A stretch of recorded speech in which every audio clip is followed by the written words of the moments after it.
Bem, pessoal, boa noite a todos. Sejam todos bem-vindos à disciplina de Físico-Química 1. Hoje, a gente vai para a nossa primeira aula da disciplina de Físico-Química 1. Vamos fazer alguns exercícios relacionados à unidade 1. Vamos fazer questões relacionadas aos gases ideais, os gases reais e sobre a primeira lei da termodinâmica.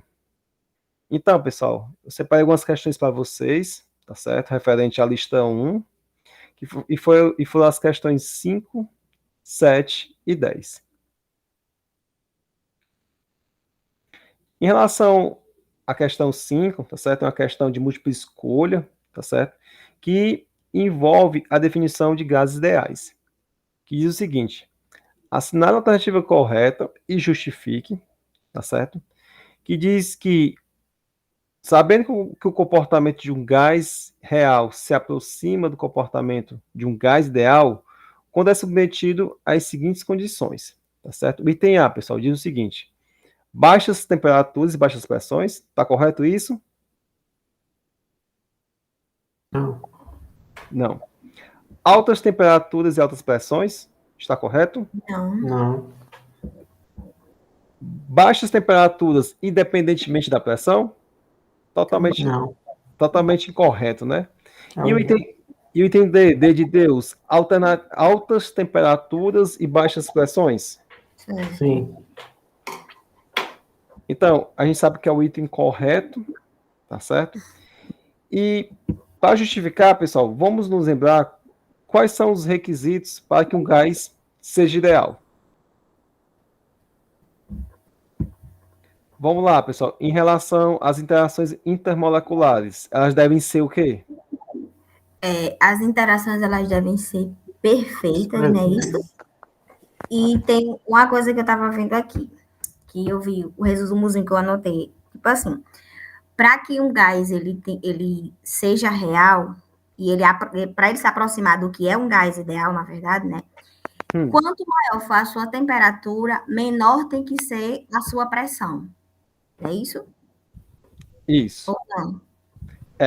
Então, assim, as condições para que um gás real se aproxime da idealidade é quando a temperatura se eleva em altas temperaturas e a pressão ela tende a zero em baixíssimas pressões, tá certo? Por quê, ó? A gente sabe que os dois requisitos para que o gás seja ideal é que as interações intermoleculares sejam desprezíveis, tá certo? assim não há nem força atrativa nem repulsiva, né? Isso. Aí isso é atingido quando a temperatura é elevada, tá certo? Temperaturas elevadas. Pois nessas condições, pessoal, a energia do gás, tá certo? Vai ser igual somente à energia cinética do gás, tá certo? Devido ao movimento incessante das moléculas.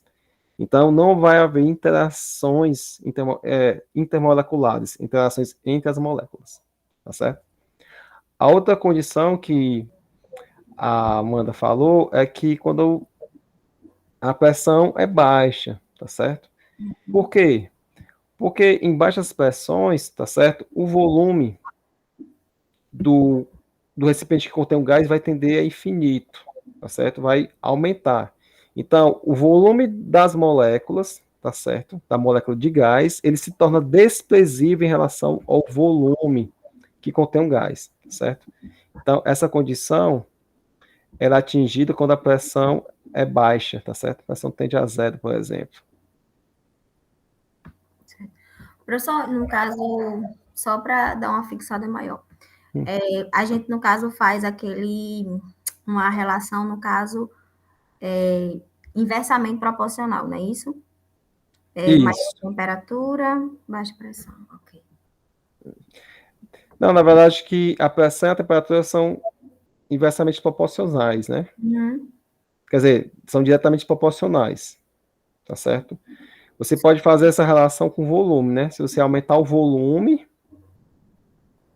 tá certo? Aumenta o volume do sistema, a pressão tende a o quê? Tende a diminuir, não é verdade? Isso. Você Então, diminui a pressão aumenta. isso. Então, fazendo analogia, se você diminui a pressão, você aumenta o volume. Então, o volume da molécula de gás se torna cada vez menor, né, em relação ao volume do recipiente. Então, essa condição é uma das condições que definem o gás ideal. Beleza? Vamos agora para a questão de número 7. Tá certo? É uma questão bastante ampla, pessoal, pois além de envolver o assunto de gases, tá certo? Gases ideais, também envolve a parte de estequiometria que vocês viram em química geral. Tá bom? Tem alguém com o microfone aberto, eu vou pedir para desligar, tá certo? Porque tá ficando com eco aqui no meu ouvido. Amanda, Então vamos lá, Lucas e Amanda. Essa questão diz o seguinte, ó, a gente tem uma mistura de alumínio e cobre, tá certo? Uma mistura sólida, que é tratada com ácido clorídrico aquoso, HCl, tá bom? A gente sabe que o HCl, quando ele separa os seus íons constituintes, como é que fica, pessoal? Fica H+, né? Mais o que, pessoal? Cl-. Muito bem, Lucas. Cl- aquoso. Então, esse H+, pessoal, vai reagir com o alumínio que está na mistura, tá certo? E vai oxidar o alumínio, produzindo quem? O alumínio mais 3, né? Mais 3 meios mols, né, do gás hidrogênio, tá certo? No caso, o H+, ele se reduziu, né, o hidrogênio, ao gás hidrogênio. Aí a gente sabe que o cobre ele vai permanecer na forma metálica pura, ou seja, ele não vai reagir. E sabendo que uma mistura, tá certo, de cobre mais alumínio de 0,350 gramas vai produzir 415 centímetros cúbicos de hidrogênio puro, nas condições normais de temperatura e pressão, que é um ATM 25 graus Celsius. Pergunta, qual é a massa de alumínio na mistura? Então, pessoal, para resolver essa questão, a gente vai dividir em 3 etapas principais, tá certo? A primeira etapa é o seguinte, ó, vamos calcular o número de mols, tá certo? Do gás hidrogênio, que é formado usando a equação de gases ideais e os dados PVT da questão, tá bom? Os dados PVT, pessoal, tá aqui, ó, o volume, né, ó,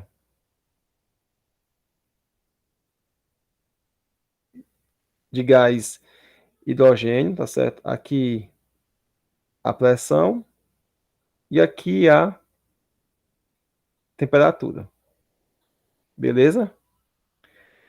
Aí em seguida, pessoal, a gente vai, a partir do número de mols de hidrogênio encontrados na primeira etapa, a gente vai calcular o número de mols de alumínio sólido que reagiram, tá bom?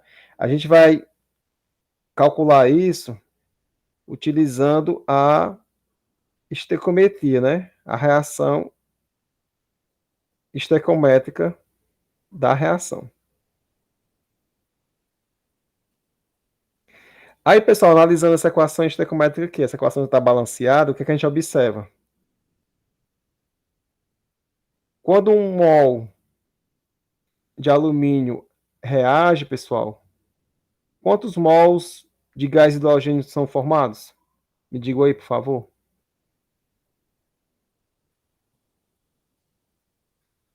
Vamos lá, ó. Quando um mol, ó, que tem um mol, ó, de alumínio reage, quantos mols de gás hidrogênio são formados? Amanda, Lucas, Forma 2, né? Forma 2 aí de forma quanto? 2. Não, rapaz. Ah, 3 mesmo. 3 meios, né? Forma 2 moléculas de hidrogênio. Na verdade, forma 3 mols, né, de gás hidrogênio. Isso, isso. Isso.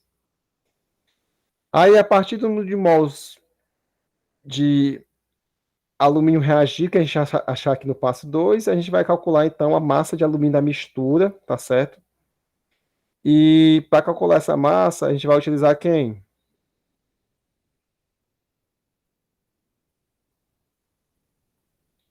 Usando a massa molar, né, do alumínio. Então a gente vai lá na tabela periódica e encontramos a massa molar. Então vamos lá, pessoal. Em relação ao passo 1, a gente vai encontrar o número de mols do gás hidrogênio. Tá certo? Para isso, a gente vai utilizar a equação de gases ideais, né, que você já conhece, né, como sendo quem? PV igual a nRT. Tá certo? Então a gente vai resolver essa equação e isolar o número de mols. Então o número de mols vai ficar como? Vai ficar igual ao produto de PV sobre RT. E vamos utilizar agora os dados de pressão, volume e temperatura, os dados PVT. Tá certo? Só que a gente pode substituir de qualquer jeito na equação, não, pessoal. A gente tem que o quê? Levar em consideração quem? Bora, pessoal. As unidades da constante R, né? Aí quando a gente usa a constante R em ATM, litro por mol Kelvin, pessoal, consequentemente, né, a temperatura tem que estar em ATM, já está, né? Não é verdade? A temperatura tem que estar em Kelvin, pessoal, tá em graus Celsius. Então, para converter para Kelvin, pessoal, o que a gente tem que fazer?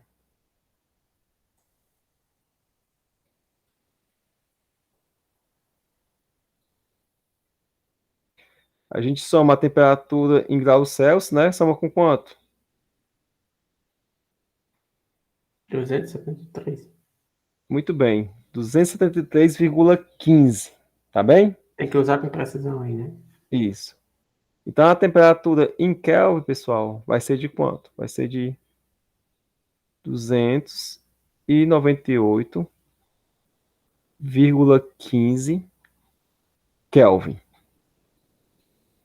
Beleza? Aí agora, a gente tem que converter, tá certo? O volume, né? Que o volume está em centímetros cúbicos, a gente precisa converter para qual unidade, pessoal? Para litros. Muito bem, Lucas. Então, convertendo para litros, vamos lá, pessoal. É o seguinte, ó.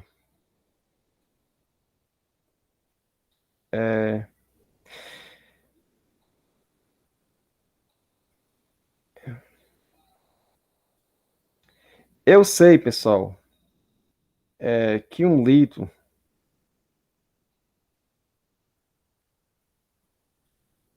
certo? Na verdade é o seguinte, eu sei que 1 cm3. pode ser também. Isso mesmo. É igual a 0,001, né? Vamos lá.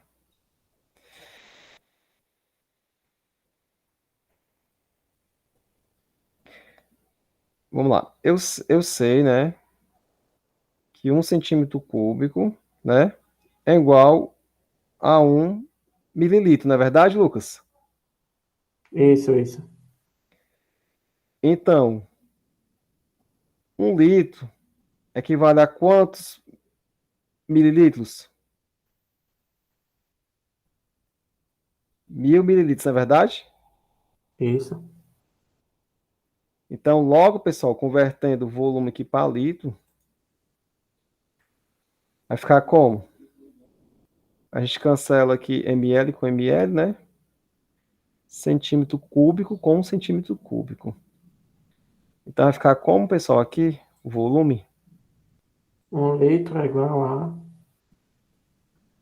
1 litro é igual a 1.000 ml. Então vamos dividir esse. pelo valor de 415, não é isso? Vamos dividir 415 por 1.000, né? Isso. Então vai ficar como? Deixa eu pegar o 0,415 Você já tá com o cálculo feito, né? litros. Não é verdade, pessoal? Isso. Então agora basta substituir os valores na questão, tá bom? A pressão é uma atmosfera, tá certo? O volume, pessoal, 0,4 415. litro.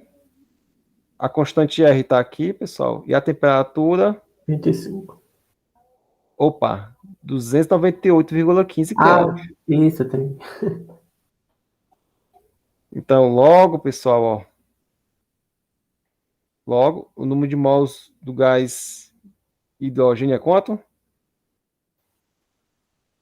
3 meses. Calculei aqui, né? Calculando isso Ah, aqui, dá 0,0170 mols. Pronto. Isso aqui é o número de mols do gás hidrogênio. Sabendo disso, pessoal, agora a gente pode ir para a segunda etapa.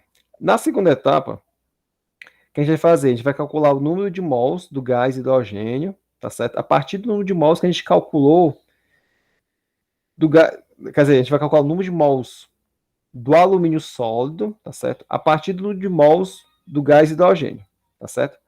Para isso, a gente vai utilizar a equação estequiométrica, essa equação que está aqui em cima. Vocês estão vendo, né? sim. Aí, pessoal, para a estequiometria, ó, aqui não aparece não, pessoal, mas aqui eu tenho 1 mol de alumínio sólido. Então, a gente observa que para 1 mol de alumínio que reage, tá certo? A gente tem o quê? A gente tem 3 mols, não, 3 meios mols, né? 1,5 mols de gás hidrogênio que são formados. Beleza? Então, agora é só a gente fazer uma regra de 3. Certo?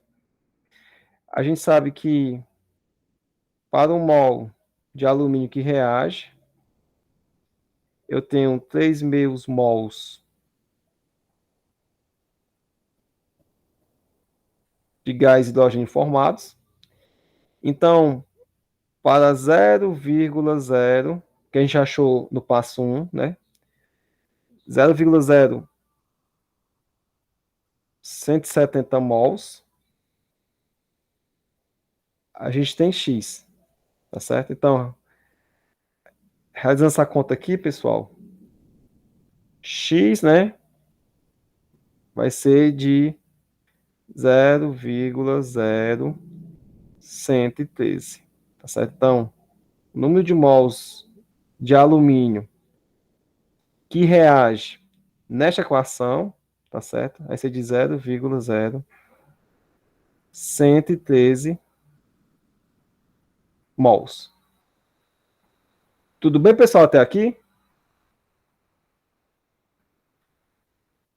Amanda, Tudo, Lucas? professor. Tudo. Assim, os cálculos em si não são tão difíceis. O negócio é você armar a questão.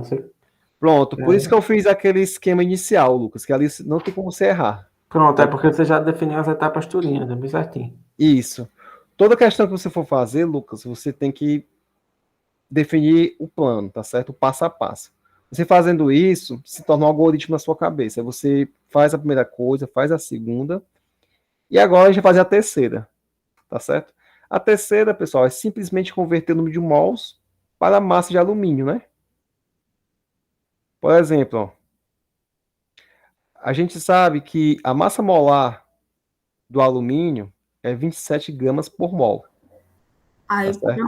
professor, deixa eu só ver aqui. No caso, é porque eu já estava também armando aqui quando você fazia.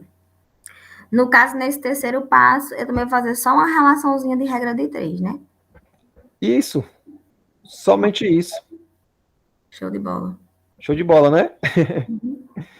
Olha, a gente sabe que o número de mols, né, de um elemento ou de um composto, tá certo? É dividido como sendo quem? Como sendo a massa desse composto, desse elemento, dividido por quem? Por sua massa molar, não é verdade? N é igual a M dividido por M. Então, pessoal, a massa do alumínio em gramas vai ser igual a quem? Ao número de mols do alumínio, né? Multiplicado por quem? Por sua massa molar. É mesmo. Então, vamos lá, pessoal. O número de mols de alumínio a gente calculou no passo 2, que é quanto? 0,0113, né? Desculpa, aqui é mol, botei gramas. Mol multiplicado pela massa molar, que é 27 gramas por mol, tá certo? Portanto, pessoal, a massa de alumínio, ou seja, a massa lá da mistura sólida que reagiu, pessoal, é de 0,305 gramas. Perfeito? E tá coerente, pessoal. Por quê, ó? Vocês estão com o PDF em mãos aí, não estão? Se eu perguntar para vocês, a massa molar e... A massa não, desculpa. A massa total da mistura é quanto?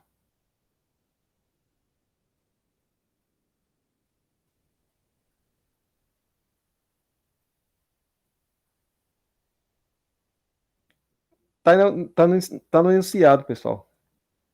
A massa da mistura Só um minuto que eu tô abrindo. Eu tinha fechado sem querer. de cobre mais alumínio é quanto, pessoal? Questão 7. É 0, 350 gramas. Gramas. perfeito, pessoal. Ou seja, dessa massa total aqui, somente isso aqui reagiu, tá certo? Porque o cobre ficou ainda na forma sólida, tá certo? Na forma elementar. Então, nesse caso aqui, pessoal, a massa de cobre aqui vai ser quanto? Vai ser esse aqui, né? O Menos, total, menos esse aqui, né? menos 350, né? Isso. 45. Então fica 0,045, né? Isso. Perfeito. Olha aí, vocês estão muito bem, pessoal. É como o Lucas falou, né? A dificuldade não são os cálculos, não. É montar a questão, né, Lucas? O problema é você chegar até você ter a noção de montar o cálculo. Isso. Então, qual a minha sugestão? Toda e qualquer questão, faça esse passo a passo inicial. Faz isso para fazer isso, para encontrar aquilo. Beleza? Beleza, beleza. Eu vou dar uma olhada nas aulas de novo, porque eu tô bem lento na questão das aulas, não vou mentir. Tem que dar o gás agora. Vamos Só agora, agora. vamos agora aqui para a questão de número 10, tá certo? A questão de número 10, pessoal, é uma questão já envolvendo a primeira lei da termodinâmica, que envolve o processo de expansão isotérmica reversível. Vamos lá, pessoal, em relação à questão.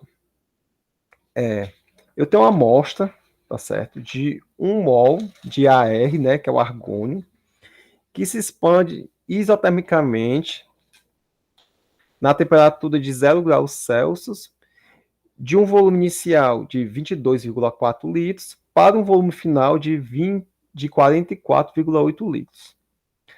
Aí, no item A, essa expansão ela ocorre de forma reversível. Já no item B, ela ocorre contra uma pressão externa constante, que é igual à pressão final do gás. E no item C, a gente tem um caso de expansão livre, ou seja, contra uma pressão externa nula. Beleza? Aí, em cada um desses processos, pede para calcular o calor Q, o trabalho total W, a variação de energia interna ΔU e a variação de entalpia ΔH. Tá bem? Então, pessoal, antes da gente iniciar essa questão, a gente vai utilizar a definição de expansão isotérmica para calcular o ΔH e o ΔU. Tá bem? É o seguinte, a gente sabe que em todos esses processos, eles ocorrem de forma que a temperatura é constante, ou seja, é um processo isotérmico. Então, quando o processo é isotérmico, a gente sabe que a variação da energia interna ΔU e a variação da entalpia são iguais a zeros. Tá certo? Isso aqui, pessoal, é definição e vocês têm que saber essa definição. Vamos lá, pessoal. Para um gás ideal, tá certo? A energia interna, que é U, é função somente da temperatura. Tá certo? Então, pessoal, se a temperatura é constante,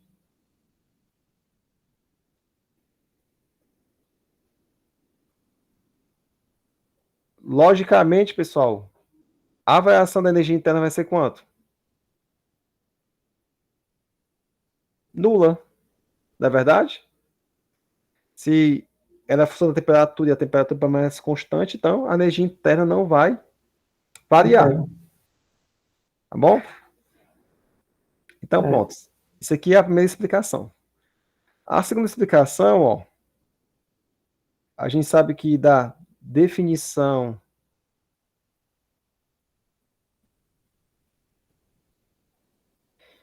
de entalpia, a gente sabe o quê? Que a entalpia é igual a quem, pessoal? A U mais o quê? Ô, pessoal, a entalpia vai ser igual à energia interna, tá certo? Mais, né? O produto da pressão vezes volume. Não é verdade?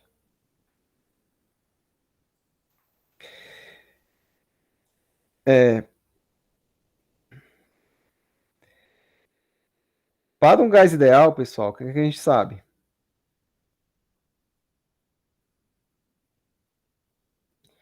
Que PV é igual a quanto, pessoal? Me diga aí. Isso aqui vocês sabem. A equação de estado do gás ideal, pessoal. PV é igual a... Diga aí, Lucas. RT? Isso. nRT, né? Isso. É verdade? Então, pessoal, ó, substituindo aqui na definição de entalpia, o que a gente tem? A gente sabe que H vai ser igual ao quê? A U, né? Mais nRT, não é verdade? Aplicando aqui, pessoal, o diferencial, né, o delta, o que a gente tem? Que delta H vai ser igual ao quê? A delta U, né? Mais delta nRT. Tá certo? Aí já sabe, pessoal, que a variação de energia interna para um gás ideal é quanto? Ela é quanto? Zero. Zero. Então, no caso de uma temperatura for constante, né, ó, a gente sabe que ΔU é zero e NR, pessoal, o número de mols e a constante R também são constantes, não são? Sim. E se a temperatura também for constante, se ela não varia, a diferencial, a variação, o delta da temperatura vai ser quanto? Zero, né? Zero, que não vai variar. Não vai Isso. variar nada. Então, pronto. Sabendo que isso é zero, pessoal, ó. Isso aqui sendo zero. E NRT também sendo zero, a variação, né, de delta NRT. Então, delta H também é zero. Tá certo? Então, por definição, pessoal, em processos isotérmicos envolvendo gases ideais, tá certo? A variação da energia interna, assim como a variação de entalpia, são nulas. Beleza? Então, a gente já calculou a variação da energia interna e variação de entalpia dos três casos, tá bom? A, B e C. Agora, a gente vai considerar o item A, tá certo? No caso de expansão reversível. E vamos calcular o quem? Vamos calcular o calor o calor Q, né? E o trabalho W, tá certo? Então, inicialmente, a gente sabe que quando nós temos um processo de expansão isotérmica reversível, tá certo? O trabalho total, que a gente simboliza aqui como sendo W, ele é dado por essa equação. dW, né? Quando você entrega, fica somente W, que trabalha uma quantidade, vai ser igual a menos a integral de PDV, tá certo? Onde o volume varia da condição inicial à condição final, tá certo? E essa pressão P é uma pressão externa, tá certo? O gás vai se expandir contra uma pressão externa. Então, como esse processo ocorre para um gás ideal, pessoal, mais uma vez, a gente sabe que a expansão isotérmica de um gás perfeito, né, a pressão P, ela é dada pela equação de estado dos gases ideais. Então, a gente isola aqui a pressão externa, tá certo? Para, então, substituir na equação do trabalho. Então, a gente substitui essa equação aqui, na equação aqui em cima, e chegamos nessa expressão aqui. Tá ok? A gente sabe, pessoal, que número de mols, tá certo? A constante R e a temperatura são constantes, não são? São. Então, vão sair de dentro da integral. Tá bom?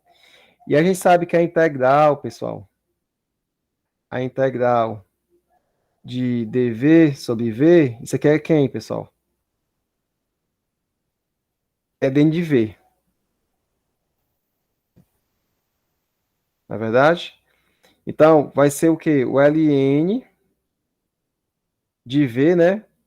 Variando de quem? Da condição final, VF, a condição inicial, VI. Tá bom? Então, isso aqui vai ser igual ao quê? A ln de VF sobre VI. Todo mundo enxerga isso, não enxerga? Chega sim. Então, a gente chegou nessa expressão aqui, ó. Tá ok? Agora, pessoal, é só o quê? Só substituir todos os valores que nós já temos, né? E calcular o trabalho. Vamos lá. O número de mols, pessoal, é quanto?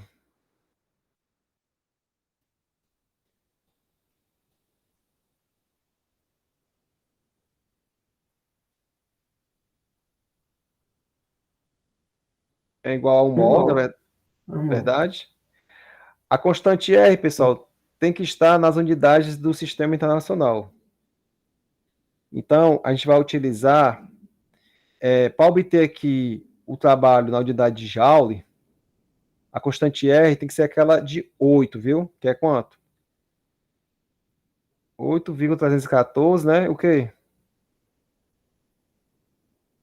Joules, né, pessoal? Por mol, Kelvin.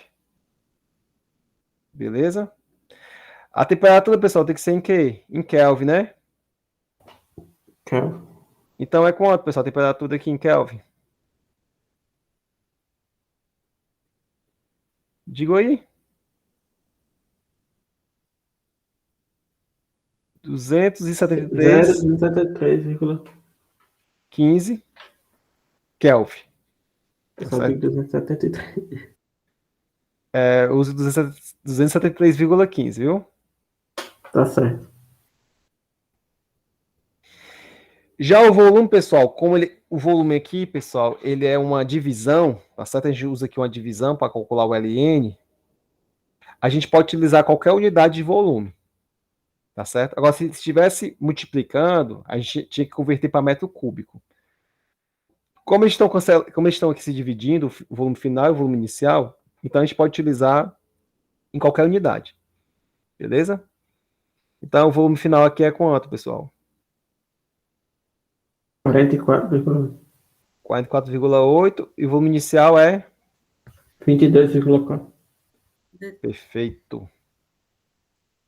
Então vamos lá, pessoal. Isso aqui vai ficar como? Vai ficar menos, né? 1 mol. Menos 1 vezes 8,314 vezes a linha. Joule, né? Ah, eu tenho que botar as unidades. O mol Kelvin. É bom colocar as unidades para você não se perder, viu? Pra cancelar, né? Fica mais fácil. Isso. Vezes a temperatura, Ah, eu tenho a temperatura. 273,15 Kelvin, vezes o Ln de 44,8 dividido por 22,4, que vai dar quanto? 2, né? Ln de 2, tá certo? Lembrando, pessoal, que os volumes inicial e final tem que estar na mesma unidade, viu? Então, realizando esse cálculo aqui, pessoal, o trabalho vai dar quanto? Eu já fiz aqui para vocês. Vai dar menos 1, desculpa, 1574,12 joules. Tá bom? Aí, pessoal, a gente precisa agora calcular o valor de Q, né? Q vale quanto? Então, a gente vai utilizar a equação da primeira lei da termodinâmica aplicada a um sistema fechado, tá certo? Então, da primeira lei da termodinâmica, tá certo? A equação da energia para um sistema fechado é quanto, pessoal? É como? Delta U é igual ao quê? 0. Opa, não, desculpa, a equação da primeira lei. Delta U é igual a Q mais W, né? Essa aqui é a equação da primeira lei da termodinâmica. Só que a gente sabe que delta 1 vale quanto, pessoal, para um processo isotérmico? Vale quanto, Lucas? Acabou de falar aí. Agora 0. Agora é 0. Então, Aí o que você quer descobrir, né? isso vai ser igual a quanto? Vai ser igual W Menos W. menos W, né? Como já tem um negativo Passa, aqui, né? Você inverte. como já tem um negativo aqui, vai ser quanto? Positivo, né?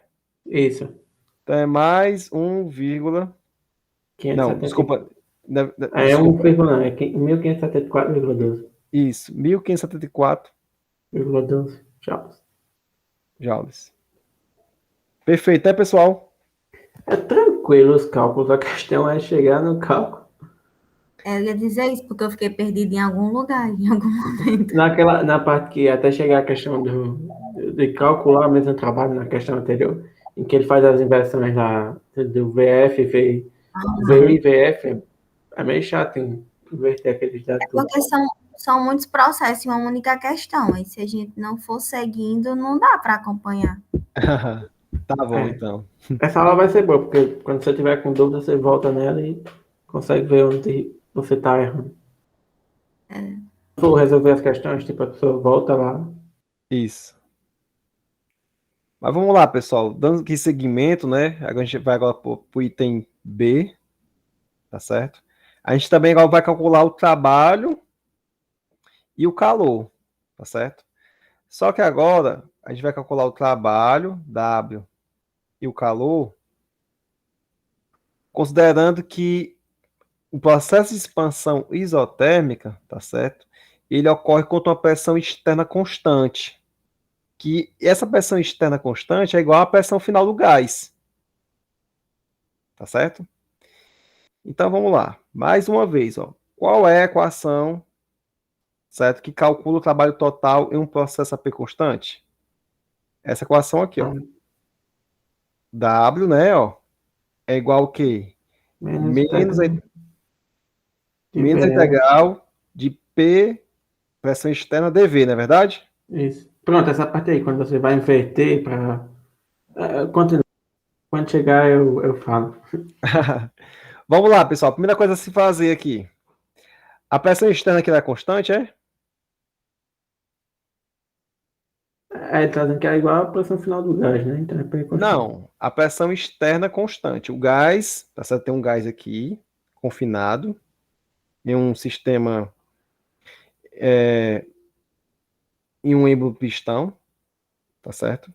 Quer dizer, em um sistema cilindro pistão. E esse gás, ele vai se expandir contra a pressão externa constante, tá certo? Essa pressão, ela se mantém constante durante esse processo de expansão. Então, eu posso tirar essa pressão aqui de dentro da integral, não posso não? Pode. Beleza. Então, vai ficar como? Vai ficar a integral, né, ó, de dV, tá certo? Do volume inicial ao volume final, né? Então, vai ficar como? Vai ficar a integral de dV vai ser V, né? Variando o volume final ao volume inicial, que é igual a quem? A VF, né? Menos VI. Então, que vai dar igual a quem, pessoal? Igual a delta V, né? Variação do volume. Isso. Pronto. Então, sabendo disso, ó, pessoal, ó, realizando esses cálculos matemáticos, ó, tá aqui a expressão para calcular o trabalho, ó. A pressão saiu de fora da integral, ficou menos a pressão aqui, vezes delta V. Tá certo? Que é o quê? O volume final menos o volume inicial. Tudo bem até aqui? Tá. Pronto. Aí, pessoal, eu falei para vocês, ó, que qual é a unidade do... Qual a unidade, tá certo? Do trabalho? É joules, né? Isso. Isso. Então, a pressão P, ela tem que ser dada em Pascal, tá certo? E o volume, pessoal, tem que ser dado em metros cúbicos, tá certo? Então, fazendo isso, a gente obtém o trabalho em joules. Então, a gente tem que ter esse cuidado também nas unidades, viu? Então, vamos lá, ó. Como esse processo ocorre para um gás ideal, a pressão externa, tá certo? Que é a pressão no estado, na condição final, pessoal, ela é obtida pela equação de gases ideais, tá certo? Aí vamos lá, pessoal. Na condição final, quanto equivale o volume na condição final? Me diga aí. O volume na condição final Hum, é o dado da questão, né? isso. 44,8. Muito bem. Me perdi um 44,8 pouco aqui, já tô confuso. litros, né? Tá aqui, pessoal. O volume final é esse aqui, ó. Esse aqui é o volume final. Pronto. O número de mols, pessoal, é o mesmo, né? Uhum. Que é 1 mol. Tá certo? A temperatura é um processo Celsius para Kelvin. é um processo isotérmico, né? Então a temperatura se mantém constante, que é 0 graus Celsius, que em Kelvin fica quanto? 273,15. Isso, 15. E que a gente precisa mais aqui, pessoal? A constante R. R, tá certo? Como a gente quer obter a pressão em Pascal, tá certo? O R tem que ser aquele R igual a 8 alguma coisa, tá certo? Que é quanto, pessoal? Certo. 8, né? Vírgula 314.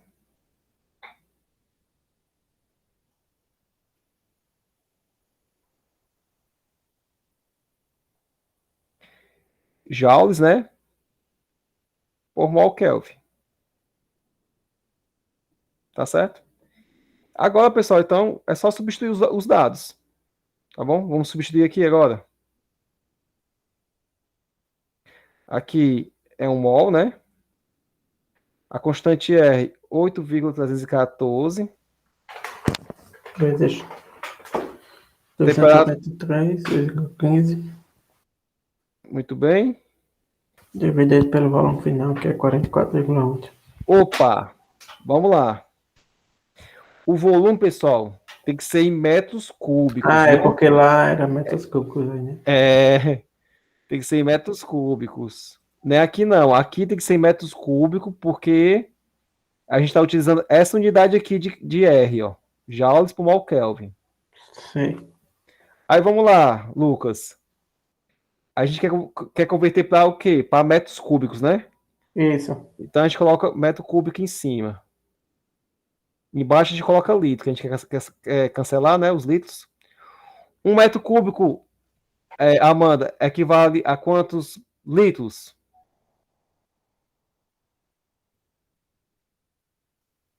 Amanda? Professor. Um metro cúbico equivale a 1.000 litros, tá certo? Então a gente vai dividir esse valor aqui de 44,8 por 1.000. Vai ficar como? 0,0, né? 0,048. 48 metros cúbicos. Então vamos agora substituir aqui na nossa equação. 0,0448 metros cúbicos, pessoal. Então, realizando esse cálculo aqui, a nossa pressão externa, na condição final, tá certo? Vai ser de 50.691,27 Pascal.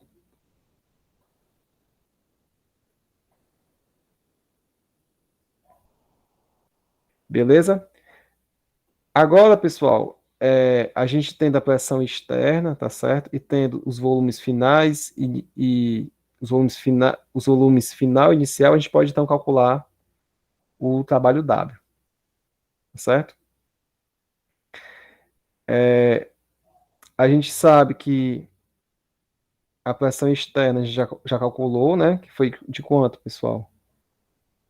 50.000, né? 691,27, tá certo? E a gente precisa calcular o ΔV, tá bom? Mas para calcular o ΔV, a gente precisa converter para metro cúbico, né?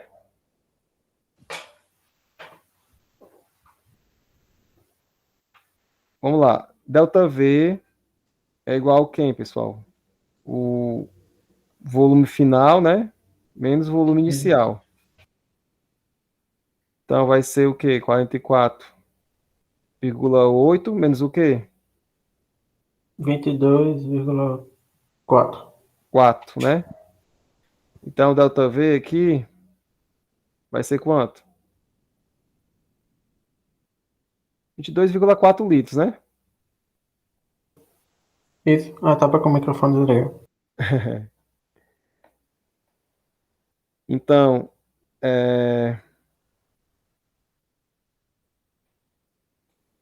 mais uma vez aqui, pessoal, ó. Eu sei que 1 metro cúbico 1.000 litros. equivale a quantos litros? 1.000. 1.000, né? Isso. Então, esse valor de volume aqui vai ser quanto? Vai ser de... Opa.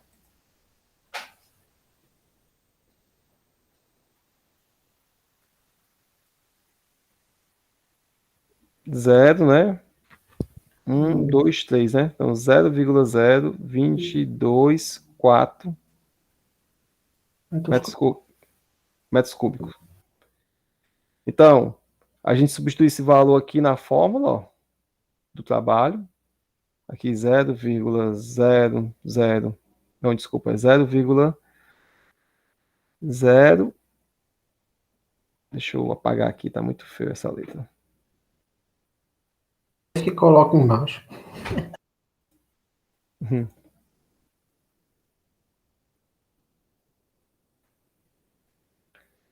0,0224 metros cúbicos, né? Então, o trabalho W aqui, pessoal, vai ser quanto?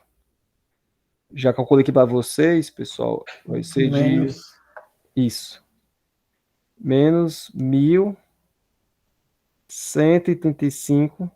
1.135,5 joules. Ah, Tá bom? Agora, o calor Q, né? A gente sabe o quê? Que Q é igual a quanto?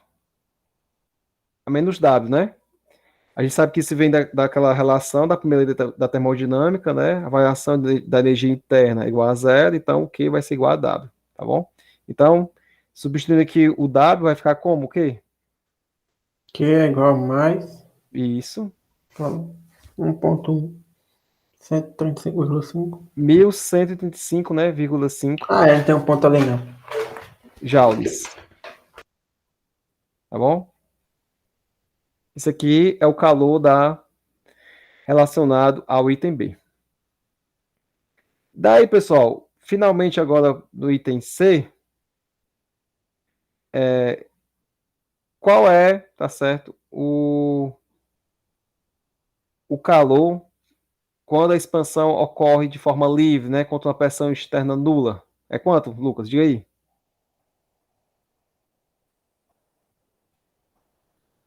Livremente quando a pressão externa é nula, né? Isso. O trabalho aqui nessa condição vai ser quanto?